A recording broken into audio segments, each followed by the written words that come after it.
this comment about gestational diabetes. She's 11 months postpartum, knew she had some blood sugar issues before during certain part of her cycles, should tell us how interconnected exactly all of the hormones are.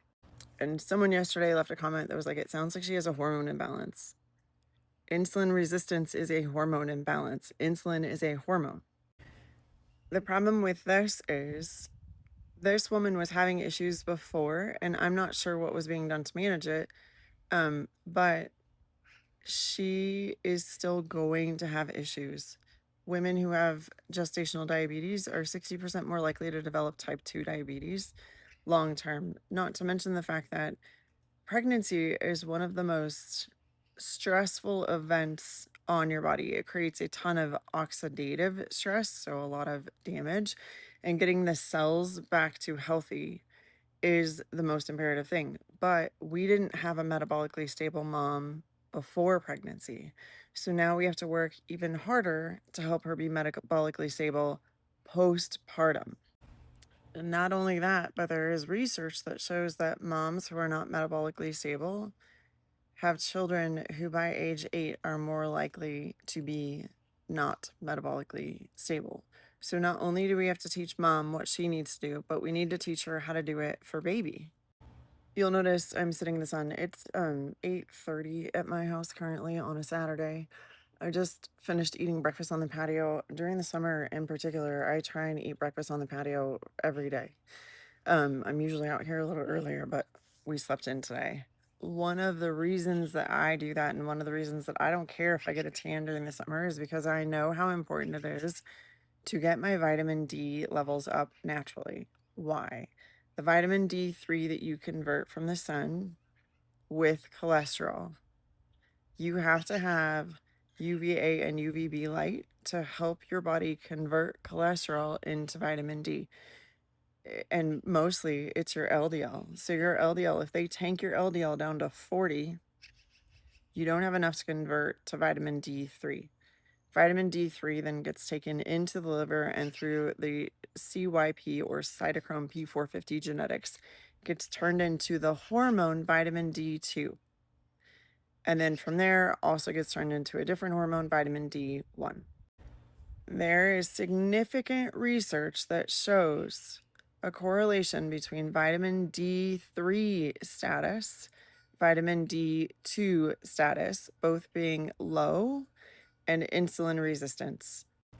If you're always out in the sun with something on your eyes, contacts, glasses, sunglasses, and you never let your son get sun exposure without sunscreen on, you cannot balance your hormones because you're lacking vitamin D3 and then lacking vitamin D2 and then lacking vitamin D1,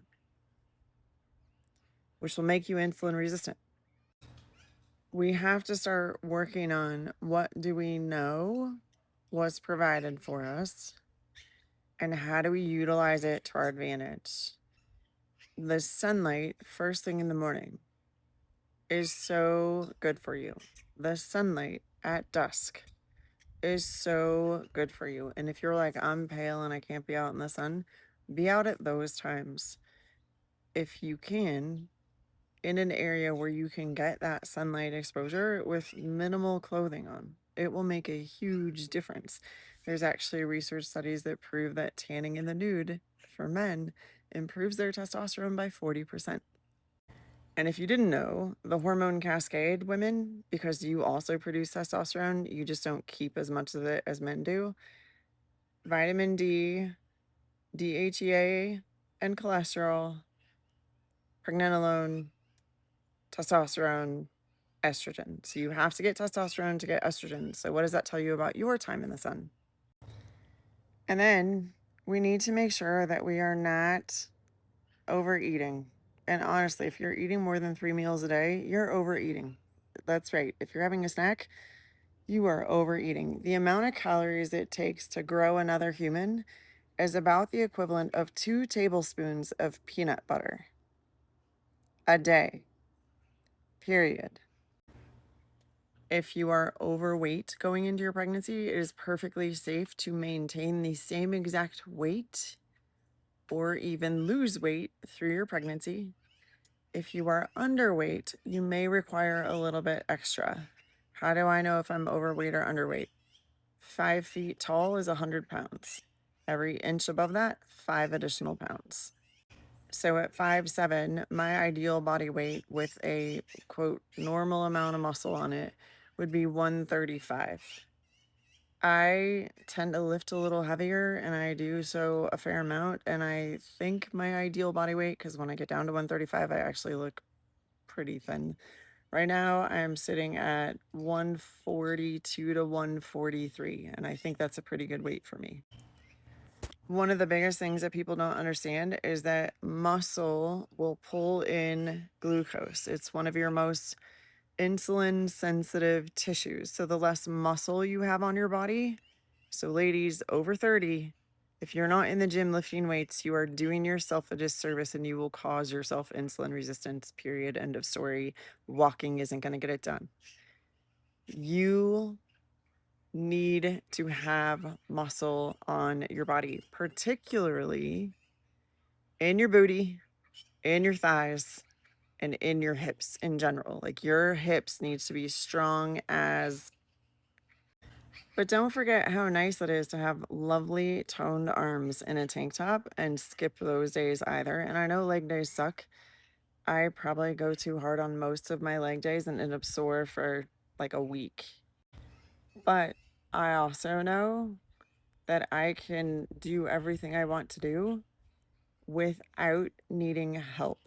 And I want to be able to do that when I'm 60, 70, 80 with good health. I don't want to break a hip. I don't want to fall. I want to work on my balance constantly.